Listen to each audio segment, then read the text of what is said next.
Look at all that money, yeah, the money that they spent. Take another look and take some time for hemp.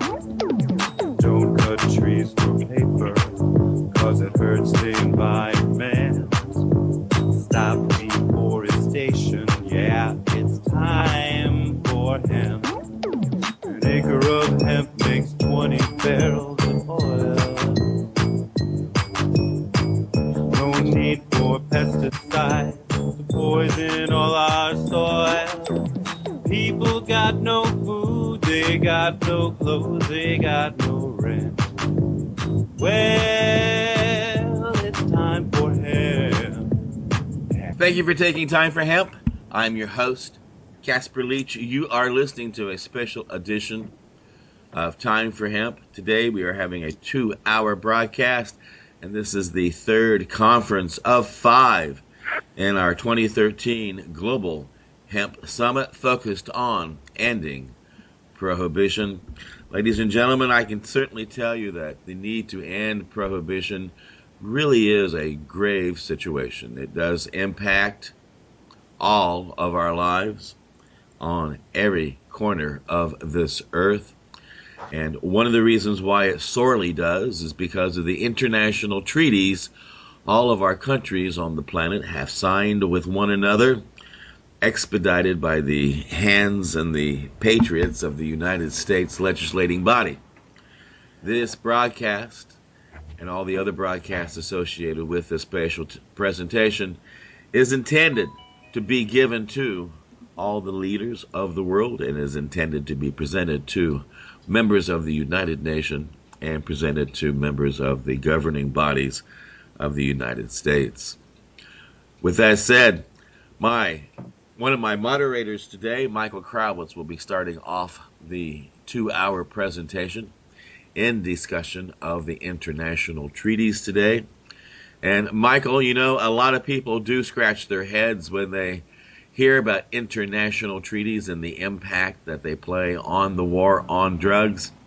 And we have had a couple of examples of that where countries here recently have ended prohibition, and then the UN would suddenly send an envoy to that country to have a discussion. And so that is one of the reasons why, Michael, we've asked you and your illustrious body of panelists to sit down and discuss that on today's presentation of Time for Hemp. Well, thanks for having me. We're working through some technical difficulties. Hopefully you can hear me okay? Just fine. Great. Alrighty. So I guess I will just get right into it then. Hopefully we have Judge Gray on the line. I am here and listening, Michael. Good morning. Alrighty. So it is my honor and privilege to welcome our first speaker, Judge Jim Gray. Judge James of the civil trial calendar for the Superior Court of Orange County, California. Although Judge Gray has championed many causes, none have been more bold in his work to combat the illegal drug problem in America. My first question, Judge Gray, treaties, but the United States Senate has to ratify them. Given Michael, you're breaking up. It's hard to hear you. Okay, I think we might have lost Michael there. And so, Your Honor, it's my understanding that Michael wanted to cover some of the questions for you. It was apparently, as our president signs treaties by the United States Senate has to ratify them, given your advanced knowledge of the U.S. Constitution as a sitting judge as well as a strong libertarian candidate for vice president, please tell us why founding fathers thought it necessary to apply a separation of powers to this treaty process, and please give us some insight into the importance of treaty to the Republic of the United States. Well, sure, Casper, and thank you, and it's nice to be back with you. And Michael will get you back when the lines connect. But yes, it really is an important part of our government to have the separation of powers. The executive, the president, can enter into treaties, but they're not effective until they are ratified by the Senate. That's important for numbers of ways. First of all, you just don't want to have one person, a king in effect, enter and bind our country into some form of entanglements with other countries without the support of the country. It's critically important that anytime we make such an agreement, because usually if someone attacks country X and we are having a treaty with them, that means we have to go to war as if they attacked the United States. That's okay under limited circumstances, but the country should be behind it. So the founding fathers, once again, were brilliant to say, no one person can enter into this treaty. It has to be ratified by the Senate. Number two, if it were just the president, my goodness, you'd have no continuity. So from a practical standpoint, that's important as well. Of course, the treaty that we're talking about here is the Single Convention Treaty that was passed through the United Nations and is discussing drug policy. And basically, although we're the ones that ramrodded this through back in the 70s, I believe, it says that no country that signs this treaty is able to legalize drugs or treat drugs differently other than drug prohibition by treaty. And so there are lots and lots of countries all around the world that signed that. The first one that really addressed it was Holland, because back in the late 1970s, they decriminalized all drugs in Holland, and it's worked rather well. And they dealt with the Single Convention Treaty simply by being practical and ignoring it, and no one has really called them to task. I can tell you, Casper, and anyone that's listening, that if the United States of America were to disavow and back out of the Single Convention Treaty regarding drug prohibition, the world literally would give a sigh of relief. And that's exactly where we should go. And we haven't. Isn't that amazing? Well, we are in effect because of that pivotal election in the states of Colorado and Washington last November. People are starting to say, well, wait a minute, how can the United States as a country continue with drug prohibition when two states have thumbed their nose at it and said, no, we're going to do something different? So now, of course, we have Uruguay, and bless them, the entire country, the government is entering into the sale of what is now illegal drugs. They're regulating and controlling it through their government, which is exactly, of course, what we should do, although it should be each state in the concept of federalism. So the whole thing is crumbling. Listen to my view on this one. The end in sight, that proverbial light at the end of the tunnel, is now in sight as to the end of drug prohibition, thanks to the voters of the states of Washington and Colorado. It's just a question of time now, and I see it coming. I see it coming soon. Okay. Well, now, as a grassroots activist, I can report firsthand that the public perceives treaties as unimportant to the United States and perceives the United States as violating or adhering to treaties as it sees fits with no consequences. First of all, do you agree with this given sentiment about the U.S. stance on treaties, and given the fact that the U.S. is helping to lead the world vicariously through our various legalizations and medical marijuana state with access reforms, what is the logical outcome of these actions with respect to our treaty commitments?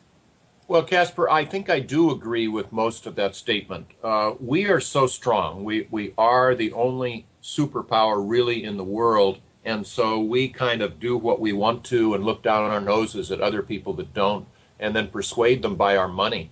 So we can get a lot of people, and have in other countries, to sign treaties, because if you don't, we won't continue to provide this aid to you, etc. But when it comes time for us to comply, for example, with Guantanamo, with sending drones over foreign countries and going into their airspace and then killing people from our drones, that's an entire, in my opinion, violation of our treaties, of common law, and but we just ignore it because we're strong enough and we can do it.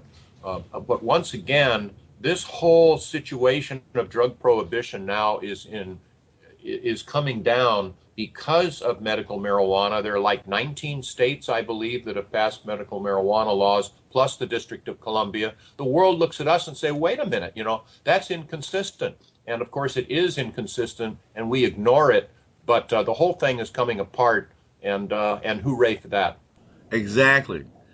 Exactly. In recent years, the international battle lines over drug policy reform have become increasingly clear, and the U.S. finds itself on the side of countries like Japan, Russia, and China, and at odds with most of Latin America and Europe on drug policy. Where do you see the drug policy reform debate playing into larger international power struggles? And how much of the current drug policy do you see as locked in by the current distribution of world power? And would it be in the best interest of the U.S. to switch sides on the issue of drug policy reform internationally? Oh, Casper, that's the softball question of the day or the week or the year. I say, having been a trial court judge for 25 years, a former federal prosecutor, a Navy JAG attorney, just based upon my own observations, drug prohibition is the biggest failed policy in the history of the United States of America, second only to slavery. And yes, the drugs are dangerous. They can be. But most of the problems, I would say 90% of the drug problems, so-called, in our country are really drug prohibition problems. The lack of having quality control. In fact, please use this. Anyone focus on this and use it as much as you can. The biggest oxymoron in our lives today, the biggest, in effect, inconsistency in language in our world today is the term controlled substances. Because as soon as you prohibit something, you give up all of your controls completely to the bad guys. You know, anything dealing with quality control or quantity or place of sale or age restrictions, licensing, any of these things, as soon as you prohibit something, you give them all to the bad guys. So today, it's easier for our teenagers, our children, to get any form of illegal drug that they want, ecstasy, marijuana, whatever, than it is alcohol. Why? Because today, the illegal dealers don't ask for ID. So it has put us into an enormous situation of self-inflicted wounds. We are today, of course, people in juvenile gangs are using the sale of illegal drugs as a recruiting tool, for heaven's sake. Hey, join our gang. You too can make some money. And it's simply working. You can look at any terrorist organization around the world and see that their primary source of funding is what? The sale of illegal drugs. I call drug prohibition the golden goose of terrorism, for heaven's sake. It goes on and on. To the degree, and you're probably aware, I've written a book on this that was updated just last year in a second edition called Why Our Drug Laws Have Failed. It goes on and on, for heaven's sake, and it's a self-inflicted wound. Fortunately, this week has been really a good week, banner week for drug policy reform people. You heard Attorney General Eric Holder this week talk about the impossibility of continuing along these lines regarding incarceration. Now, I didn't see much substance at all to his talk, but at least he said some good things about a direction that we should go in. We lead the world in the incarceration of our people. Much of that, of course, is related to drug prohibition, but even so, the mandatory minimums, he is now saying it's time to repeal them, which is exactly what we have been saying, of course, for decades. I even said that as a federal prosecutor.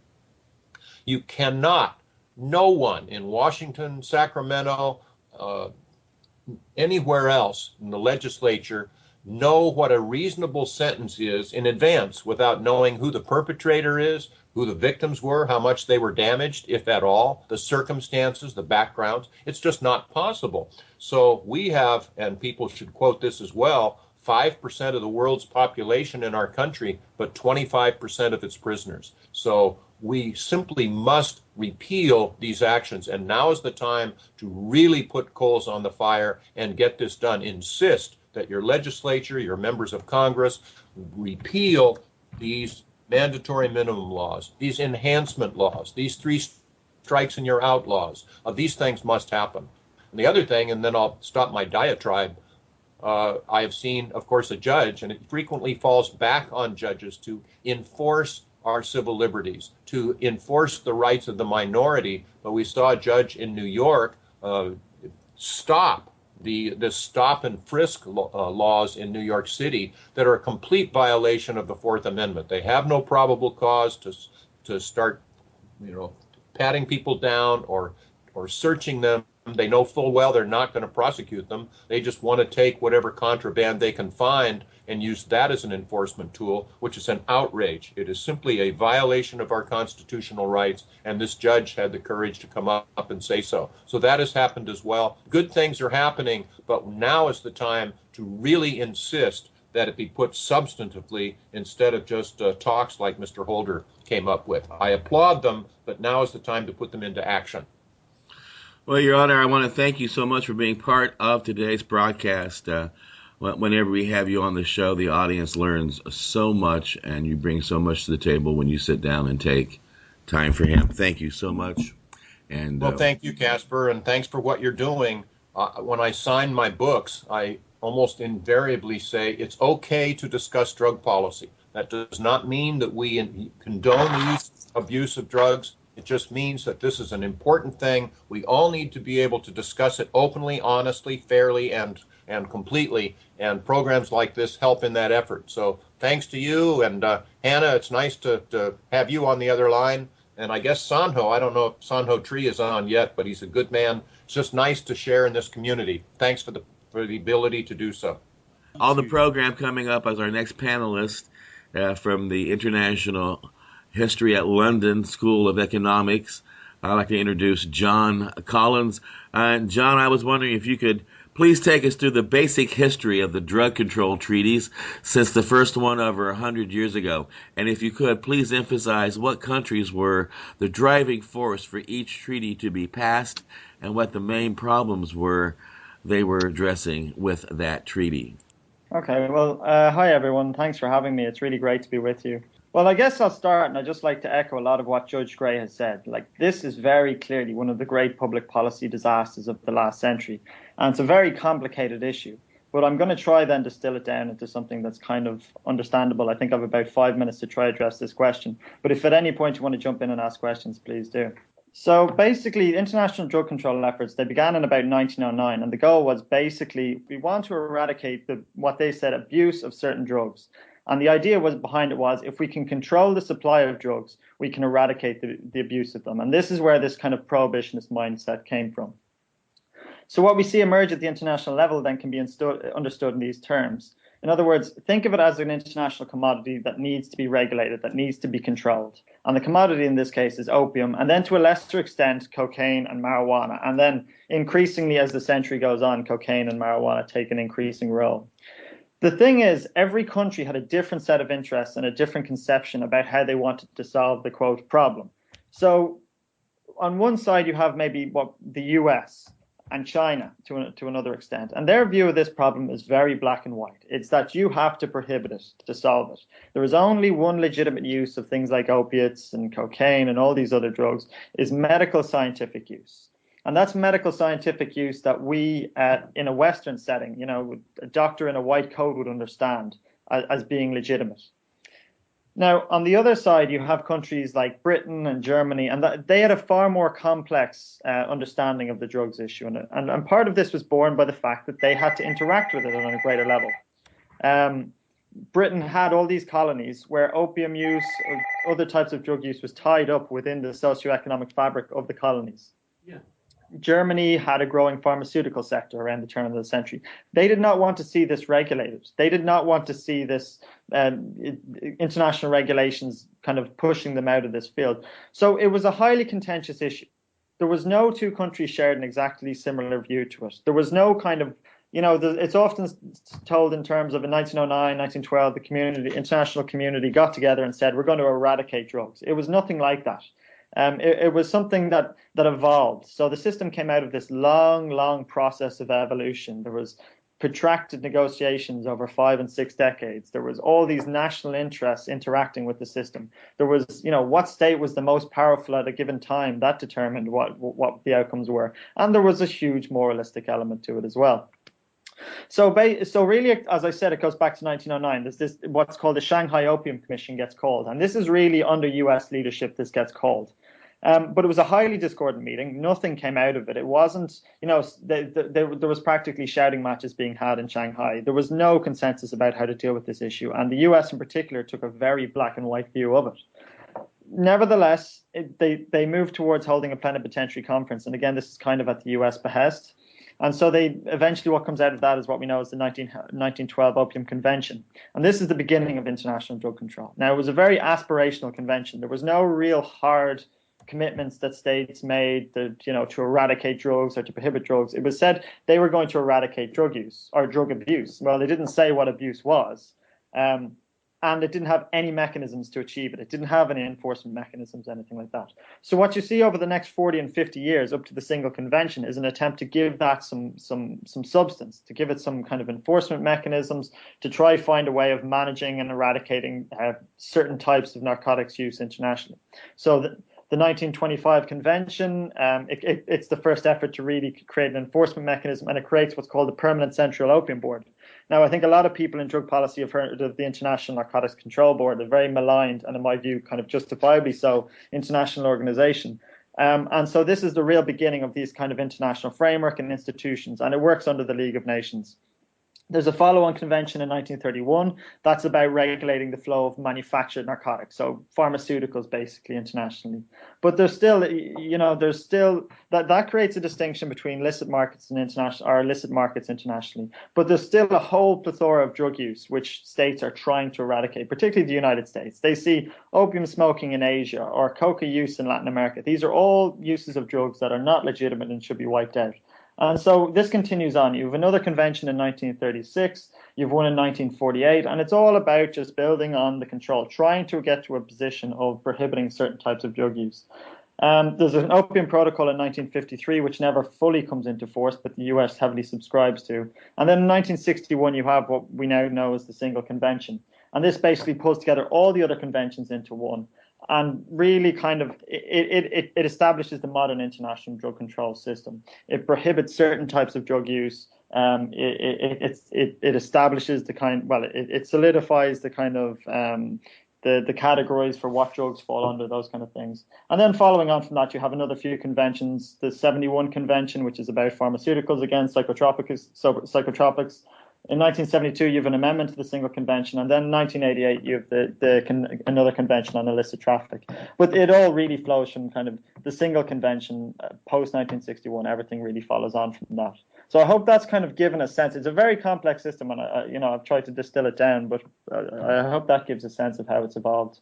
Well, it is amazingly complex, and it is not an easy thing to share and to explain. And you certainly did an excellent job there, and I would encourage people to also do more research into this area on their own. Now, John, very little said generally about the roots of the drug control treaties in imperialism, but yet it is obvious to the trained observer that international drug policy is driven by national self-interest and very much, even today, plays into the power dynamic of nations. Please help us understand how imperialism has reflected in the early drug control treaties and where in the treaty those sentiments remain embedded today. And do the actions of Bolivia to exempt the non-medical use of coca by their people from treaty spell in the beginning of the shift away from imperialistic roots? Yeah, it's a very interesting question. Look, I'd love to be able to say, look, the international drug control system, a disaster that it is, was very much the byproduct of imperialism, and that's just another kind of staying against it. I think it's far more complicated than that, to be honest, and let me explain why. The roots of the actual system were probably more consciously rooted in anti-imperialism than imperialism. America prior to World War II was one of the great anti-imperial forces in international politics. They were no friend to the British Empire. They were no friend to the other European empires. Now, arguably, that was possibly because they wanted to replace them as the empire. That's another point altogether. But the initial drive behind the system was undermining all these opium monopolies and this system of, basically the flow of opium internationally, which was seen as funding all these old empires. Since the Opium Wars were about the British Empire being able to pay for itself through the sale of opium. As the Chinese state is collapsing around the turn of the 20th century, the US thinks it's helping China by trying to eradicate the flow of opiates internationally. So it's not as clear cut, There are various other imperialistic cross currents as well, though, which complicate the question then further. if the US, when it really got interested in narcotics control, it was just after it had taken over the Philippine Islands. Well, the Philippine Islands had an opium monopoly, and the US were wondering what to do with it. Well, the common view in the US was we completely eradicate it. We have to prohibit it because that's the viewpoint we take. We're anti-opium. But this is an example of the US being an imperial power. Taking over the Philippines was the first example of the US moving onto the international stage as an imperial power. So I'm sorry to not give a clear answer on this, but I just don't think it's as simple as that. Since World War II, and as the US has been able to become a much more a major force in international politics, I think it has become a more imperialistic thing. It has become a projection of US power. The US is intervening in Asia and intervening in Latin America on narcotics matters. And probably there is an overlap between the US's power interests. Otherwise, it wouldn't be doing it. But, you know, some of the earliest histories of the system, there's one by a guy called Arnold Taylor, and he basically argued that this is an example of humanitarian reform. He wrote this in the 1960s. So the consensus view up to the 70s was that this system is a humanitarian, international, liberalist, progressivist system. That's what it was seen as.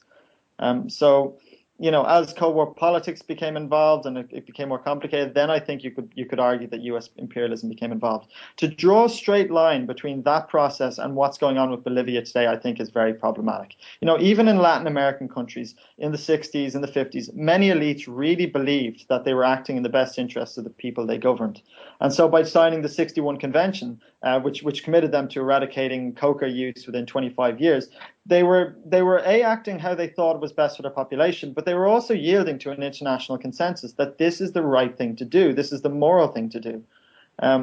So, you know, that said, there is, and I think Heather can speak to this, there is then a lot of racism that permeates that. If you look at a lot of the UN reports that come out around the 50s and 60s, there's a lot of kind of implicit racism that, you know, it kind of paints coca and by extension coca users as backwards and somewhat the same with marijuana.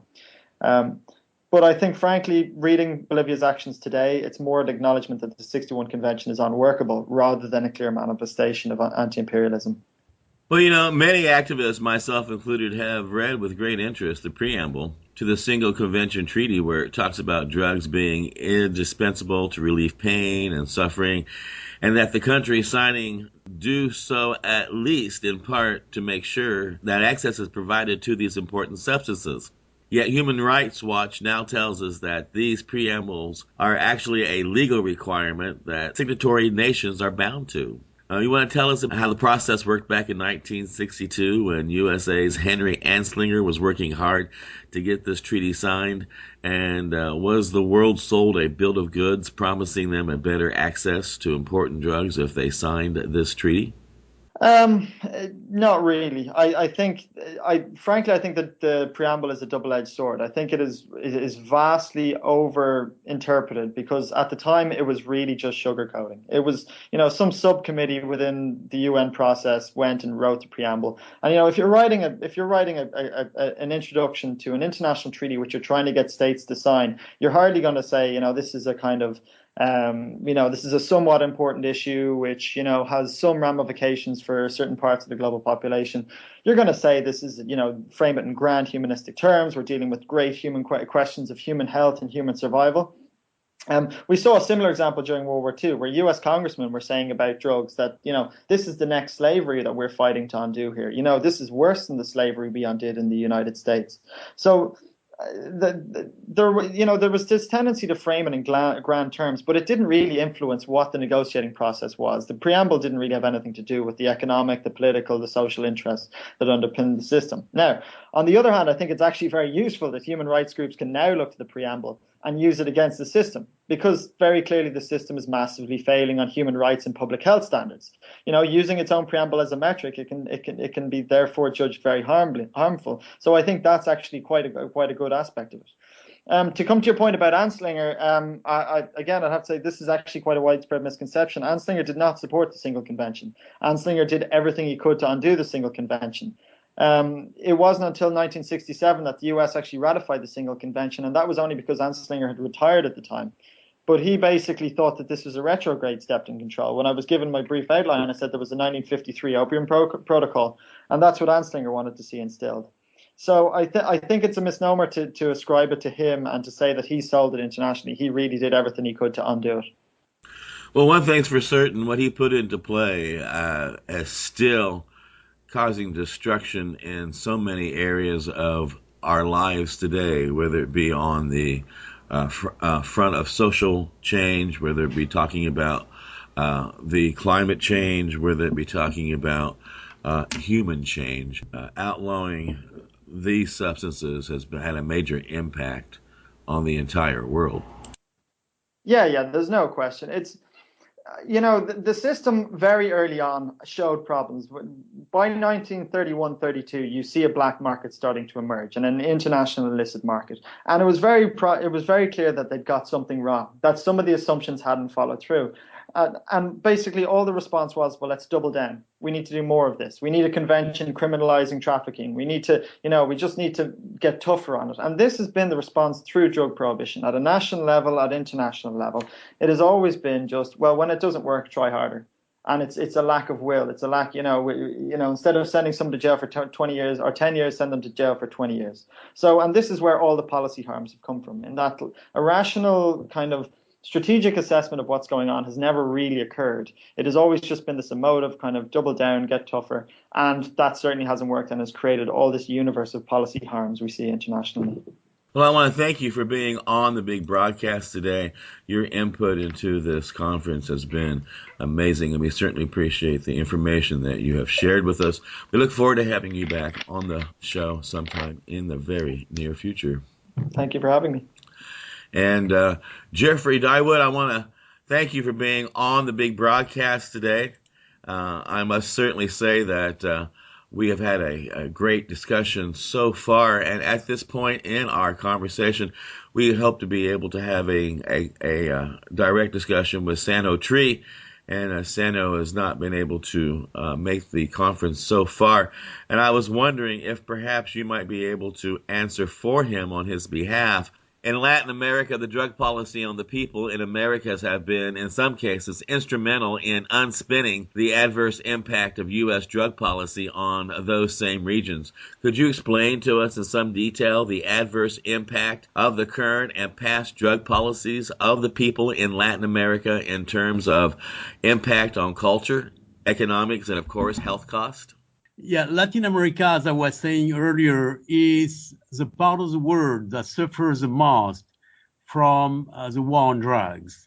And they have paid a very, very high price. Most people are familiar with what happened in Colombia and in what is still happening in Mexico, but other countries like Guatemala, Salvador, and Honduras are currently actually the worst affected by the war on drugs, far more than Mexico.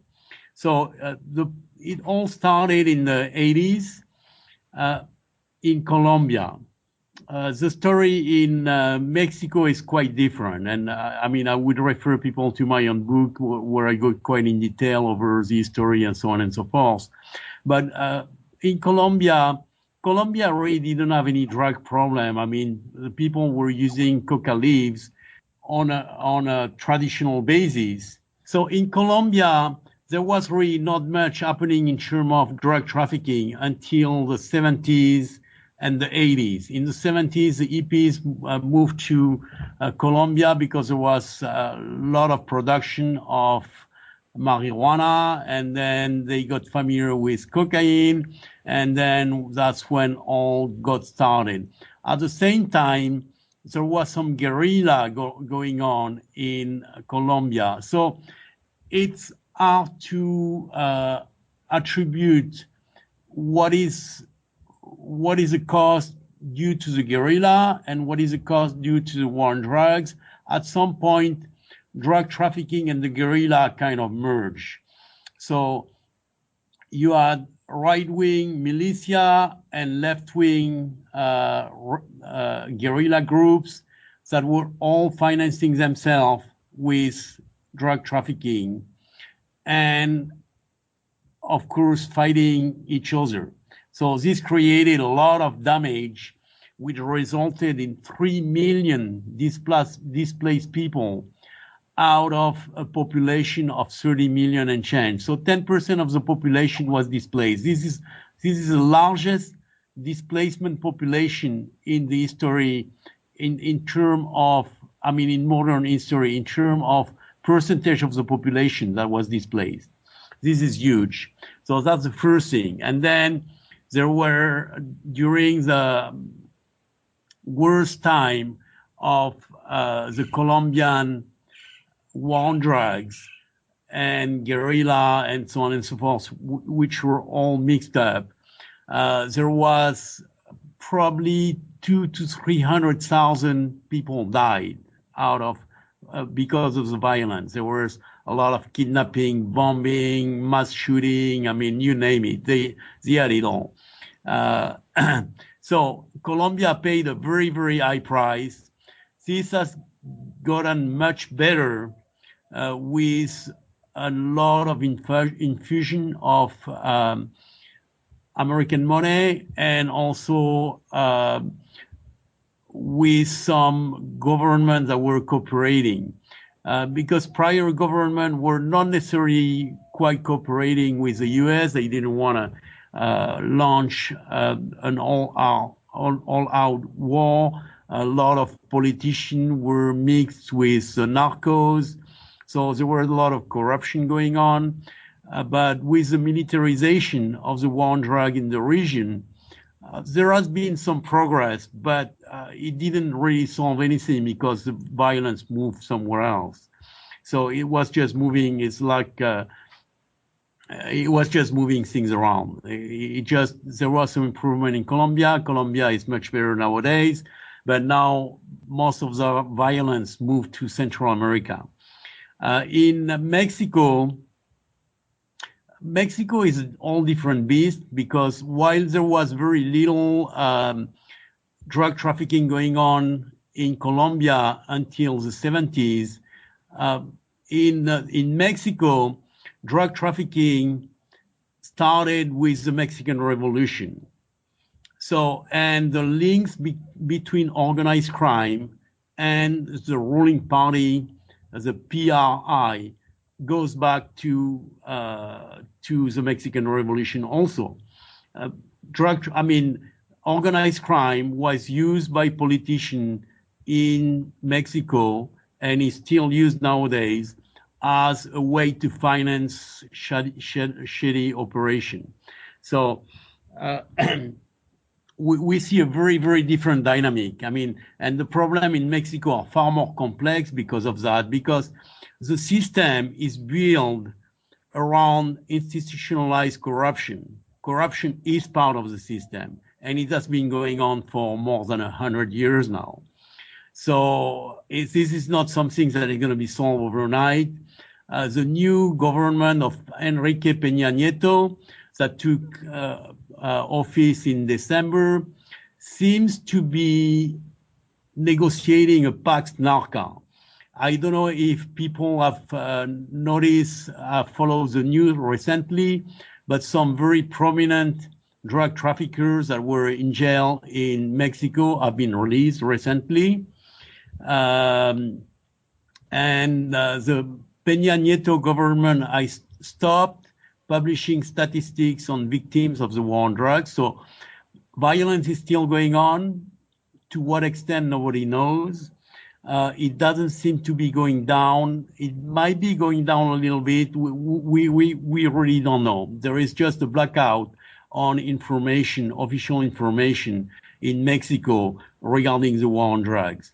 But it seems quite likely that the government has negotiated a Pax Narca with the cartel of Sinaloa, the cartel of Guadalajara, where the big boss that was in jail has been released just last week or something like that, 10 days ago. So this is for Mexico. Mexico has paid a very high price also. The official death toll is around 60 to 70,000 deaths. And I believe it's 300,000 people displaced.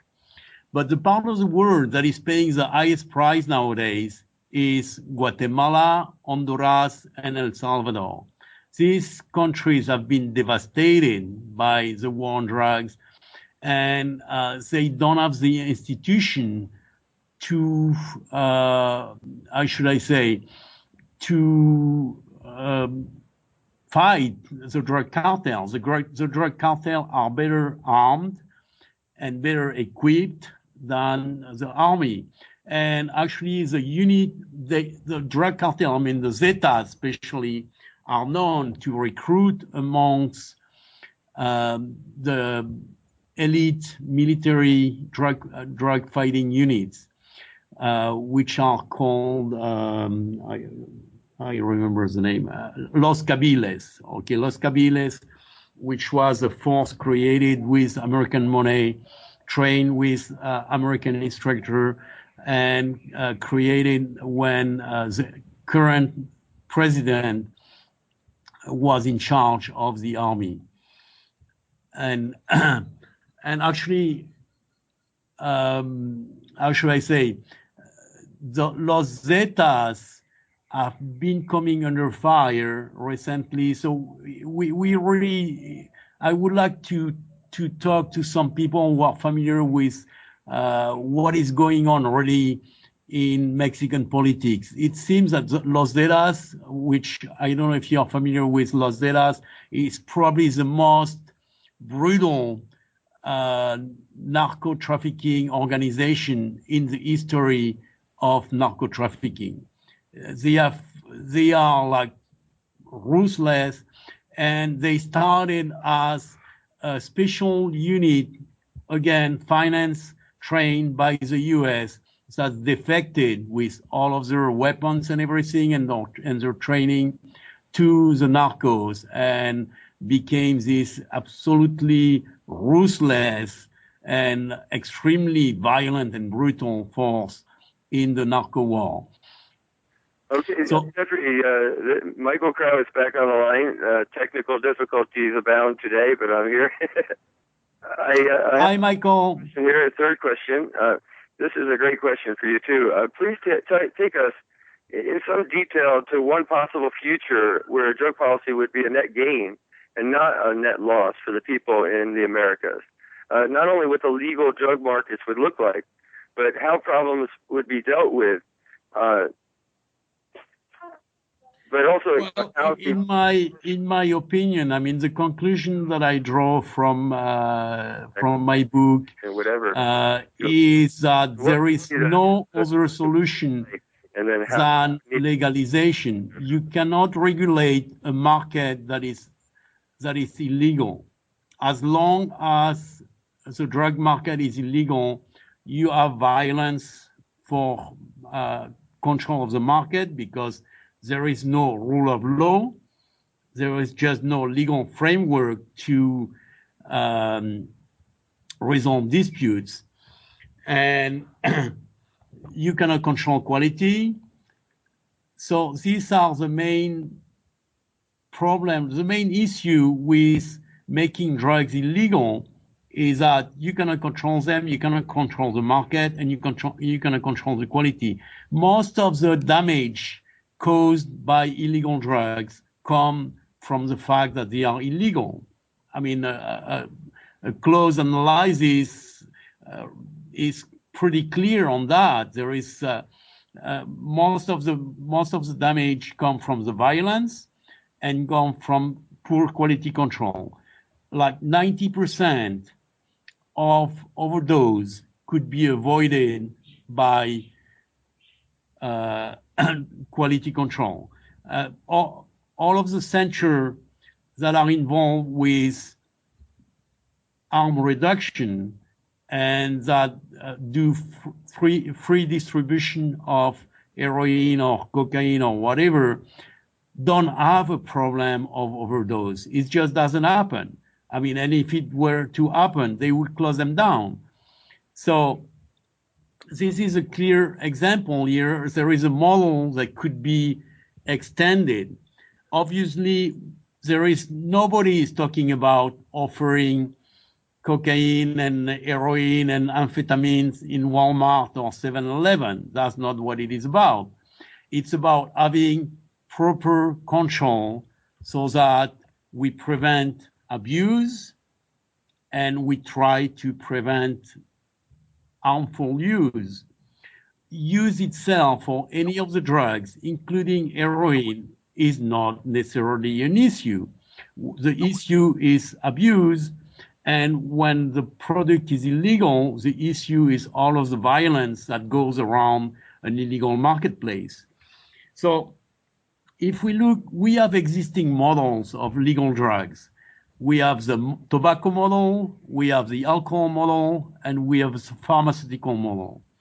And then from this model, we can learn how to create a model that would reduce harm, eliminate the violence, and eliminate all of the humongous cost associated with the war on drugs. I mean, I didn't talk earlier on the environmental cost, but the environmental cost is huge because of mass fumigation, because the drug traffickers, they just clear cut and burn and slash and burn, and then they plant and then move to the next field. I mean, all of this wouldn't exist if we had a legal marketplace. And a legal marketplace, if we look at tobacco, if we look at alcohol, and if we look at pharmaceutical, we know that there are abuse in all of these substances. There is alcohol abuse, which is very costly to the society. There is tobacco abuse, which is extremely costly to the society and causes 5 to 6 million deaths in the world every single year. I mean, a city the size of Chicago is wiped out of the face of the earth every year because of tobacco. So obviously, we can learn from this model, but it doesn't mean we should copy them. If we are going to end up in a situation where 5 or 6 million people die because of heroin every year, then obviously we don't want that. Great. Let me get back to the top here and let me introduce you real quick, and then at least get you into one of your questions before we get up to the top of the hour. Sanho, for those that don't know, is the director of the Drug Policy Project at the Institute for Policy Studies. He's a fellow and the director of that project at IPS and working in Washington, D.C., and is really one of our touchstones to what's going on in Latin America. And if you could, please tell us how the policy of the United States and or other international interests, how they made the situation of drug use and the impact of drug trafficking in Latin America. Our international drug policies have very little to do with reality on the ground in places like Colombia or Bolivia or Mexico. It has much more to do with domestic politics and posturing. And so the kinds of drivers that cause peasant farmers to grow illicit crops, that draw people into smuggling and into the drug economy, are very far removed from the reality that Congress deals with. And so they operate under a very simplistic kind of sloganeering that works well for re-election, but is quite dangerous when you're trying to make foreign policy. So the argument is, well, we know where the stuff is coming from. It's coming from South America. Why don't we just destroy these crops on the ground or stop it in transit on the high seas or at the border before it can reach our streets? And it sounds simple and it sounds nice, but it looks easy on a map. You know, if your map is only a meter or two wide, but in fact this hemisphere is huge. And so the things that drive this are the fact that you have a lot of people living below the poverty line. You have a lot of ungoverned territory where there's no state presence to tell people they can't grow certain crops. And we can't possibly police these countries. Keep in mind that Colombia is bigger than Texas and California combined. The same is true of Peru. The same is true of Bolivia. So those are your three main cocoa producers. Try eradicating, dandelions from Texas or something. I mean, that's kind of ridiculous, right? And yet we've been trying to do it for a long time, and it's been about as effective as shoveling water. So in Colombia, over the past dozen years, we've been using primarily aerial spray planes, trying to fumigate, trying to defoliate our way out of this problem. And it's caused tremendous environmental damage, human suffering, infant deaths, damage to wildlife and livestock, and it's given the guerrillas, more sympathy than they deserve. And so it's not a good way to win hearts and minds when you're thinking about Colombia, which has been in the midst of a 5-decade-old civil war. And it's not good for U.S. policy either, because it alienates people and pushes them away from the government. Keep in mind that these farmers are doing what they do because it makes good economic sense for them. It's a no-brainer for them. That is to say, they live in very remote areas very often. They don't have access to things that we take for granted every day of our lives.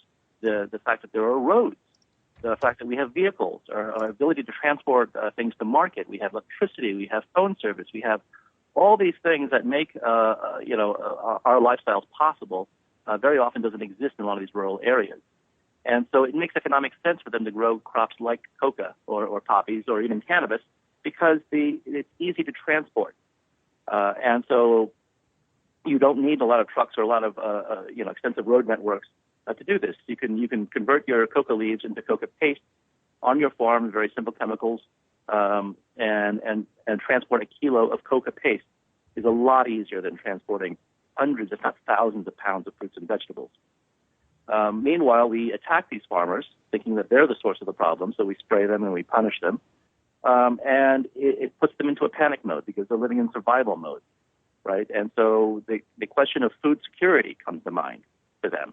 How are they going to feed their children next week or next week or next month? And, of course, they panic. And what is the one crop they know how to grow, which is relatively easy to transport, for which there are ready and willing buyers? That, of course, are the illicit crops. So it's a vicious cycle we've been doing over and over again. But there's been good pushback, especially from Bolivia and increasingly Colombia and Guatemala, Uruguay, etc. But the Latin Americans have paid a very high price for this. It's led to twisted economic development. It's caused a lot of displacement, and tremendous amounts of violence. In Mexico, whether it's 60 to 100,000 dead, nobody knows anymore. They stopped counting. And it's one thing to say, well, maybe at the end of this bloody, bloody violence, we'll have gotten rid of the cartels and dismantled them once for all. Nobody's saying that. Nobody in their wildest imagination is even hoping for that. That's so far out of the range of possibility at this point. And so the question has to be asked. We killed tens of thousands of people, possibly up to 100,000 people. To what end?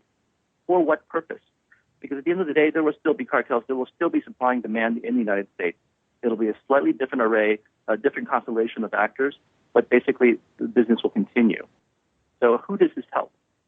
So those are some of the costs associated with U.S. policy. Sanho Tree, thank you so much for coming on. Casper, I think, has a little bit of an announcement to make at the top of the hour. Yes, I want to give a big shout out to American Freedom Radio and thank them for all the hard work they do to make programs like this possible. This is a special broadcast, 2-hour presentation with no interruptions.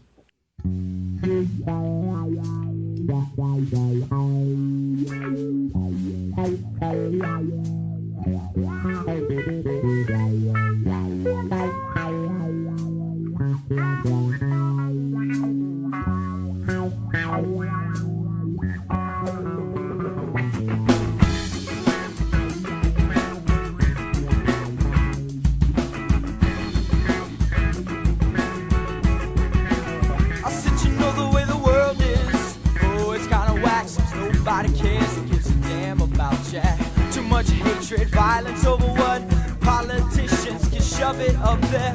As you know, we're trying to make a change by showing everyone that inside we're all the same. Forget about race, forget about your color, and eye for an eye, just love one another. It's not that hard. Well, our world is crazy.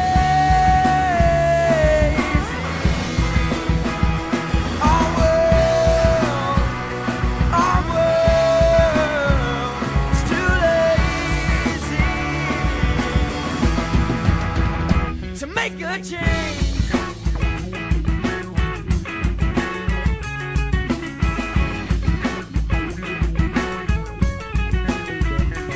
Will everyone hang on, let this music marinate? You're hearing it firsthand from M Street, from our hearts and minds, body and soul. People think they do, but they just don't know. Open up your eyes, take a look around. If you let them, this world will break you down.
our world.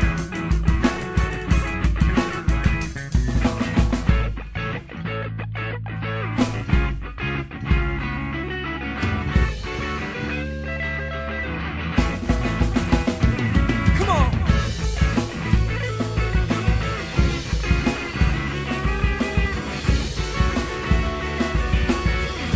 It's like this, we'll fight for your rights, stay hyped, live for the times you wish you could have seen twice. Get it right the first time, watch out for the fine line. Most punishment is never even really worth the crime. Yo, well life flies while you grow, so don't die young man, but never get old. I said moments like these right here, yo. I said what I live for, what I live for. A time when we can be one, as we were when we were first created. Come together as the new generation. Oh, what a sensation.